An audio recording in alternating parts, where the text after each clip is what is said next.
Сәлем достар, белгілі бір организм екінші организмде тіршілік етіп, оны өз қорегі не кейбір жағдайларда мекен ететін ортасы, тіпті ұрпағын жалғастырудың басты жолы ретінде пайдаланса, онда ол паразитарлы өмір деп аталады. Паразиттер өзге ағзаға еніп, сол бір құрбанның ішінде өзінің жайлы өмір сүруін жалғастырады. Әдетте паразитті ағза адамға, жануарға, өсімдікке болсын енген соң, сол жерде қалып біреудің өмірі арқасында өз өмірін жалғастырады. Бірақ кейбір паразиттер бұнымен шектеле қоймай, енген ағзаны толықтай өз басқаруына алады. Сіздермен бірге Пазл арнасы. Бүгін біз өз иелерін басқарып алып, оларды тірі зомбилерге айналдыратын паразиттер жайлы айтатын боламыз.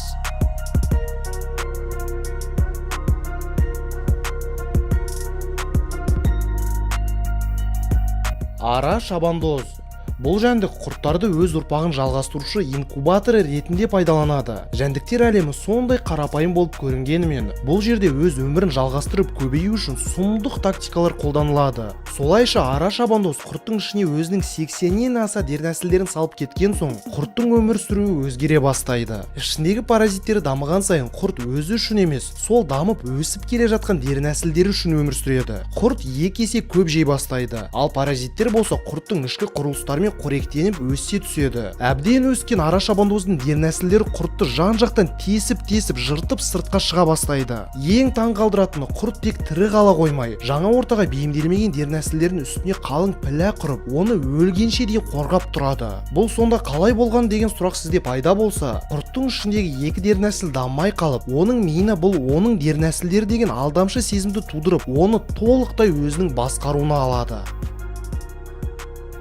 Келесі орында ара шабандозға ұқсас, бірақ өзінің жап-жасыл сыртымен және басқаларға мүлде ұқсамайтын әдісімен ерекшеленетін зүміретті ара орналасқан. Олар тарақандарға шабуыл жасап, оны өзінің дернәсілінің дамуына арналған тірі ұясы ретінде пайдалану үшін қолданады. Бұл араның шамасы тарақанды өлтіру үшін артығымен жетеді, бірақ оған тірі тарақан қажет. Ара алдымен құрбанның күш зәресін әбден ұшырып, ол қозғала алмай жатқан кезде, тарақанның миына өз безгегі арқылы у құйып жібереді. Болды, енді тарақанның аяғы жансыз болып, зүміретті ара оны жай асықпай ғана тартып жүреді. Ал тарақан болса еш қарсылық көрсете алмайды. Себебі оның аяқтары енді өзін тыңдамайды. Ара тарақанды керекті жеріне әкеліп, оның үстіне жұмыртқалап кетеді. Кейін ара бұл ұяны ағаш, тас, жапырақ тәрізді заттармен мықтылап, 7 күнге жауып кетеді. Дәл бұл аралықта дернәсіл тарақанның ішкі құрылыстарын асықпай ғана жеп, оны тағам және өзінің үй ретінде пайдаланады. Тарақан болса 7 күн бойы тірі болып, бәрін сезіп жатады. 8-ші күні жансыз денеден толықтай дамыған зүміретті ара пайда болып, қабыршақтардың бәрін жыртып сыртқа шығады. Өз қысқа өмірінде осындай зүміретті аралар 30 шақты тарақанды азапты өлімге қалдырып кетеді екен.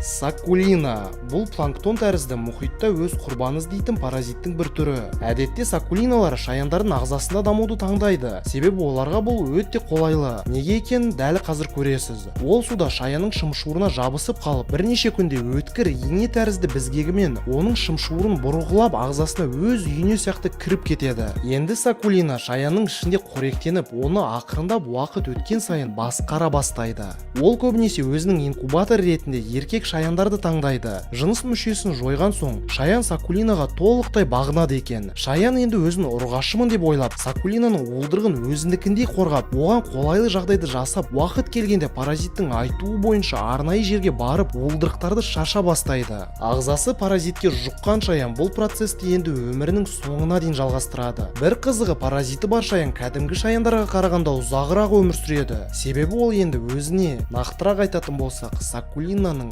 инкубаторына максималды күтуіне қарайды. Спинохардодес телини. Суда мекен етіп, шегіртке тәрізді жәндіктердің ағзасына ішілген су арқылы кіретін паразиттің түрі.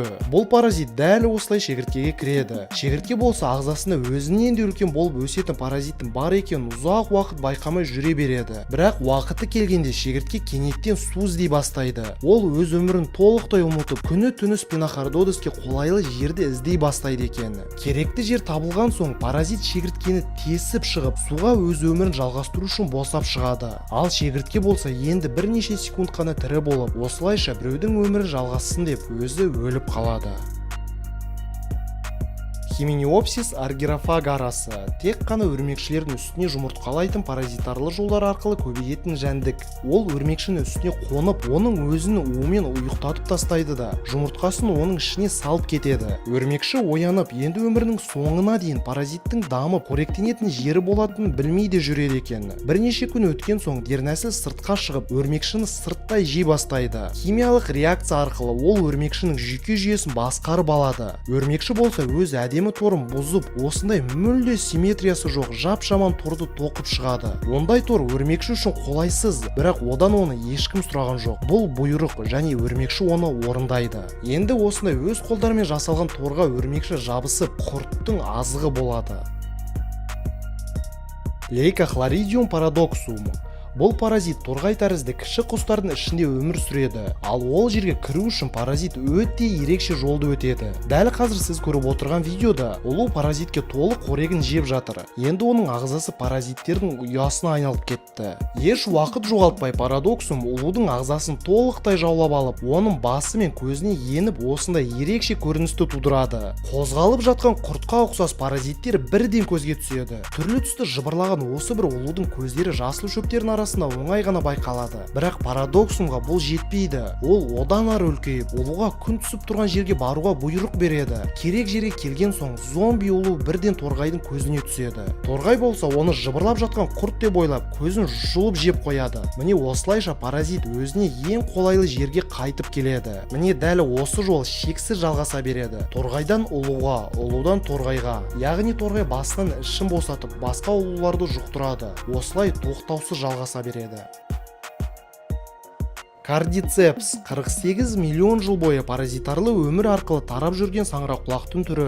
Ол кез келген жәндікке өз спораларын шашып жібереді де, паразиттармен жұқтырады. Жиі жағдайда кардицепс құмырсқаларды таңдайды. Споралармен жұқтырылған құмырсқа өзін тоқтаусыз тазалауға тырысқанымен, ол енді өзінің сыртындағы және ішіндегі спораларды еш тазалай алмайды. Енді ол кардицепске бағынатын болады. Біртіндеп құмырсқа ауырып, жұмыс істемей, тым баяулай түседі. Ол ұясынан кетіп, паразитке қолайлы жерді іздеуге кіріседі. Жерден 20 немесе 25 см жоғары және өте ылғалды жерді тапқан соң құмырсқа тоқтап, ерекше қалыпта қатып қалады. Осы паразиттерге жұққан жәндіктер толықтай аппақ болып, үсті саңырауқұлақтарға толып кетсе де тірі болып жатады екен. Көптеген күндер бойы олар бұл процесті сезіп жатады. Ал саңырауқұлақ болса, олардың денесін жыртып өсе бастайды. Бір қызығы, енді құмырсқалар тобы осындай споралармен жұққан құмырсқаларды табатын болды. Яғни сырттары сәл ағарып, жиі шаршайтын құмырсқаларды олар өз ұяларынан қуатын болды. Осылайша олар барлық құмырсқалардың өмірін сақтап қалады.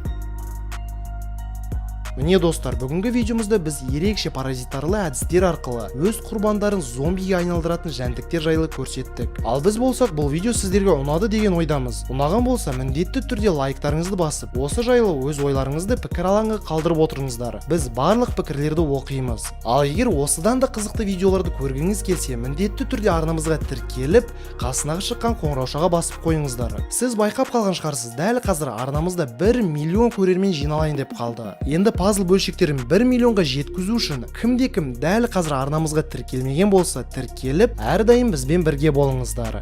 Бүгінге осы. Пазлға жазыл.